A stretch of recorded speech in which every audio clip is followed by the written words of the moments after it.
வைக்கணும், கண்டிப்பா வைக்கணும். நாளை காலையில் வச்சிருவோம். செல்லையில அங்க கொண்டாங்க விட்டு முடிச்சுட்டு போகும்போது வாங்கிக்கோங்க. எவ்வளவு குடிக்கல 3-10 ரூபா நாங்க வெட்டணும். கொஞ்ச நாளைக்கு முன்னால நாங்க விட்டு படிக்க நீங்க டிவியை பார்த்தீங்க. அப்பமெல்லாம் டிவியை பார்த்தீங்க. இப்ப நாங்க விட்டு படிக்க நீங்க செல்ல பாக்கீங்க. யார் யாரை பார்க்கணுமோ உடனே தட்டி பார்த்துருந்தீங்க. அப்படி ஆண்டவன் நினைக்கணுமே, செய்யணுமே, பகவான் நினைக்கணுமே, பாரத்தவன் செய்யணுமே, ஈஸ்வரன் நினைக்கணுமே, ஈஸ்வரன் நினைக்கணுமே, ஈஸ்வரன் செய்யணுமே.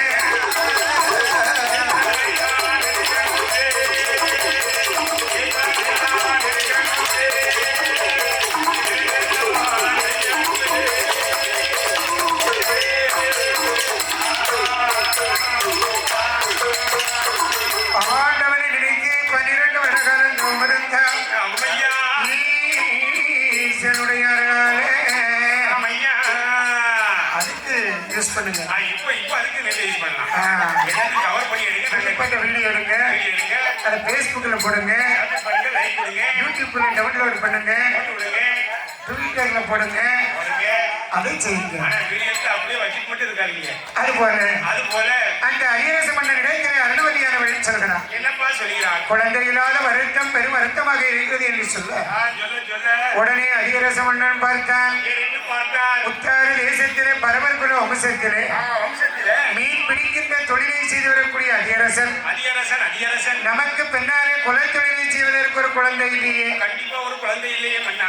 ஆண்டவன் பகவானுக்கு பூஜை செய்வதற்கு ஒரு குழந்தை இல்லையே, செய்வதற்கு ஒரு குழந்தை இல்லையே மன்னா. அல்லும் பகலும் 60 நாளிகையும் ஆண்டவன் பகவானைத்தானே நம்ம நினைத்து வணங்குறோம். அந்த பகவான் தானே உலகத்துக்கு வணங்கி கொண்டு இருக்கிறோம். ஆகையால் நாம என்ன செய்யணும் தெரியுமா?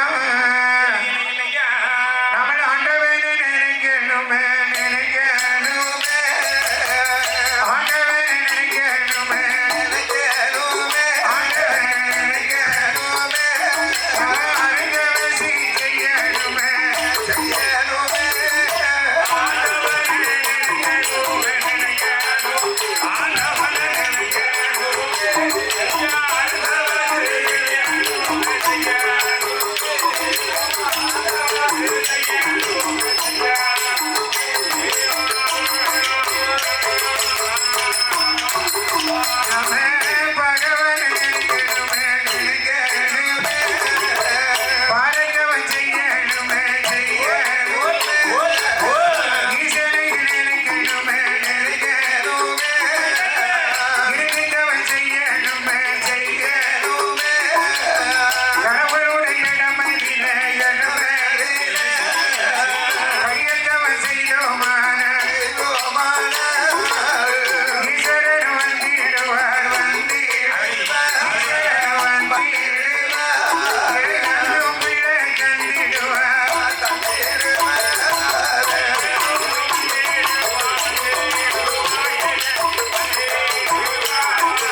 வாங்க வேண்டும் தெரியுமா?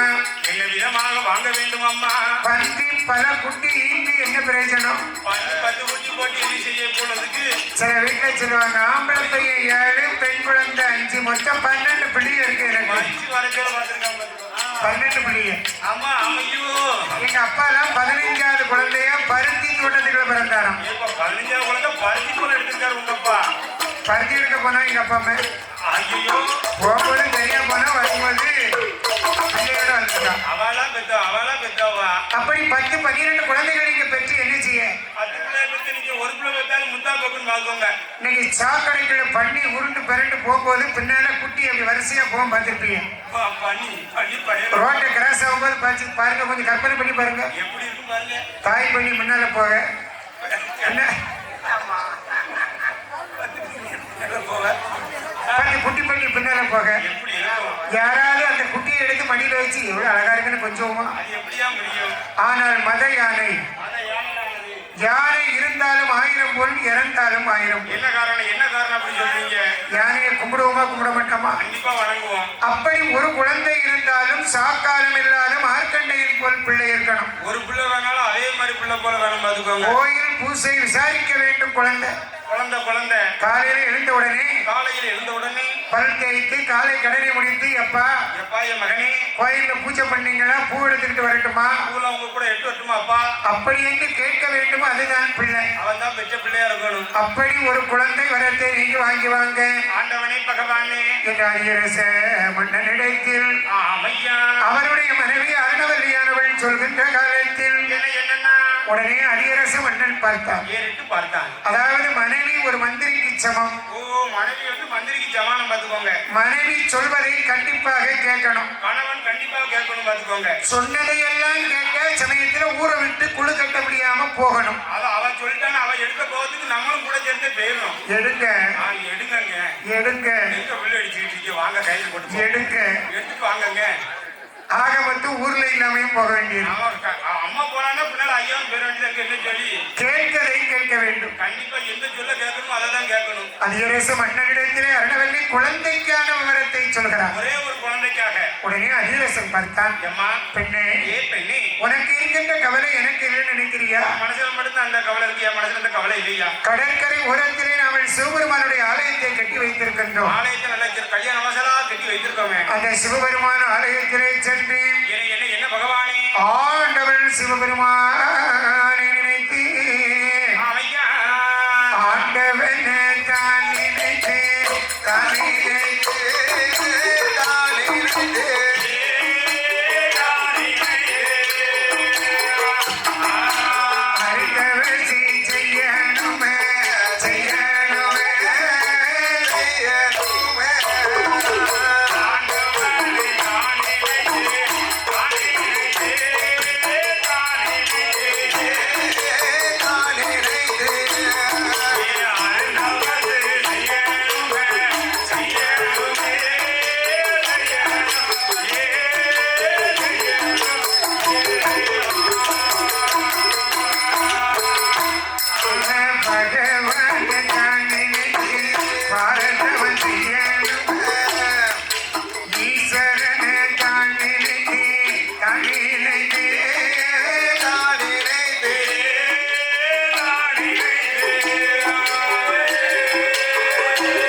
ஒரு குழந்தை வரத்தை வாங்கி வாங்கோ என்று அதிரசனிடத்தில் அருணவல்லி சொல்ல,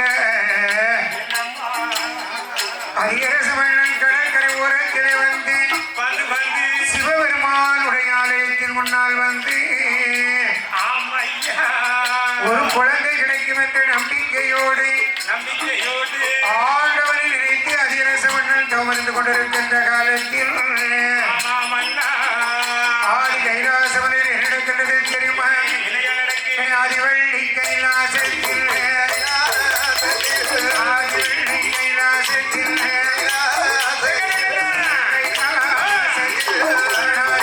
சிவபெருமான்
பயமா இருக்கு. எதுக்கு பயமா இருக்குன்னா எங்க க்ளோஸா காமிச்சேன்னு சொன்னா எப்படி இருக்கும்? பெருசா தெரியாது. கொஞ்சம் உருவம் கம்மியா தெரியும். இப்ப கொடைக்கான க்ளோஸா காமிச்சேன்னா மொத்தமே என்ன அடைச்சிரும். என்ன மழை பூர மாதிரி இருக்கும் பாத்துக்கோங்க. கொஞ்சம் கொஞ்சம் முன்னாலே போங்க. அம்பிகை பார்வதியா அரண்மனையுள்ள இடமடியில ஆண்டவன் பகவானே அமுதனே ஆண்டவன் பகவானே அருள்வாக்கும் செய்ய வேணும். ஈஸ்வரையரையோ அரையரையரைக்கும் சங்கரனே ஈஸ்வரையரையோனே கரையரைக்கும் சங்கரனே. என்னை ஆதிவழி கைலாசத்தில் அம்பிகையோள் பார்வதியா அரண்மனையுள்ள இடமடியில வந்துட்டா வந்துட்டா வந்துட்டா. பார்வதியான் சொல்லுதான் எல்லாத்தையும் மாத்துறா.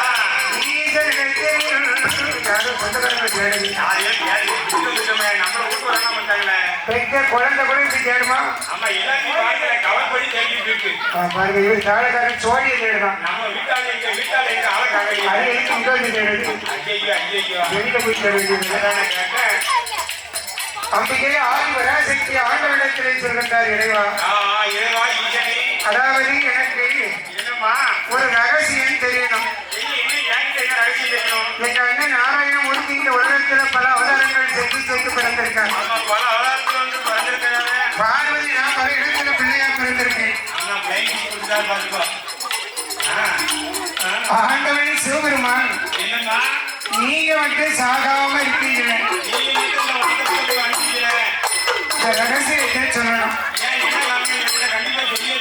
உடனே ஆண்டவன் பார்த்தான். தேவை அது பாட்டுக்கு சும்மா போவோம். சும்மா போனதை பிடிச்சி மலையை பிடிக்க கைலாச பர்வதத்திலே அம்பிகை பார்வதியானவரை சொல்கிறார். ஆண்டவா, ஆண்டவன் பகவான் உங்களுடைய பிறப்பின் ரகசியம் எனக்கு தெரியணும். ஆனா அதையும் கவர் பண்ணியாச்சு. அப்படி என்பதாக சொல்லி கைலாசம் அருகே ஆதி பராசக்தியை கேட்கின்ற போது ஆண்டவன் சிவபெருமான் சொல்கின்றார், பார்வதி இப்ப இந்த நம்ம ரகசியம் எல்லாம் தெய்வ ரகசியம் எல்லாம் உனக்கு தெரியணும்னு ஆசைப்படுறேன். அந்த ரகசியத்தை இங்க வச்சு பேசினா எவ்வளவு பேர் இருந்து என்ன பாரு பார்த்துட்டு இருக்காங்களா? பார்க்காங்களா கேட்காங்களா? இவங்களுக்கு ரகசியம் தெரிஞ்சா யார்கிட்டையும் சொல்லுவாங்களா? இவங்க இப்ப இந்த பாட்டிக்கு ஒரு ரகசியம் தெரிஞ்சதுன்னா என்ன பண்ணுவாங்க?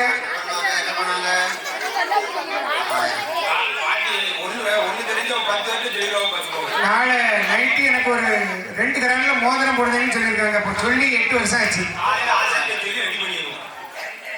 அதனால ரகசியம் என்பது இந்த இடத்துல வச்சு பேசினா கைலாசத்துல யாருன்னா இருக்கா? விநாயகன், முருகன், வண்டி, தேவயானை 33 தேவர்கள் எல்லாம் இருக்கின்ற இடத்துல ரகசியம் பேச முடியுமா? அதனால பார்வதி, நீ என்னோடு வந்தாயானா கடலுக்குள்ள வைத்து உனக்கு நான் இந்த ரகசியத்தை எல்லாம் உங்ககிட்ட மட்டும் சொல்லுவேன். யாருக்கும் தெரியாமல் நாம போவோம்.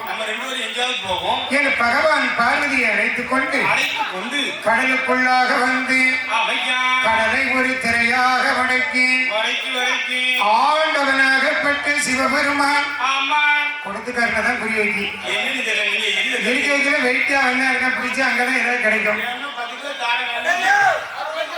அப்படி ஆண்டவன் சிவபெருமான அம்பிகை பராசக்தி பார்வதியை அழைத்துக் கொண்டு நடு கடலுக்குள்ள வந்து ரகசியம் பேச வந்துட்டாங்க.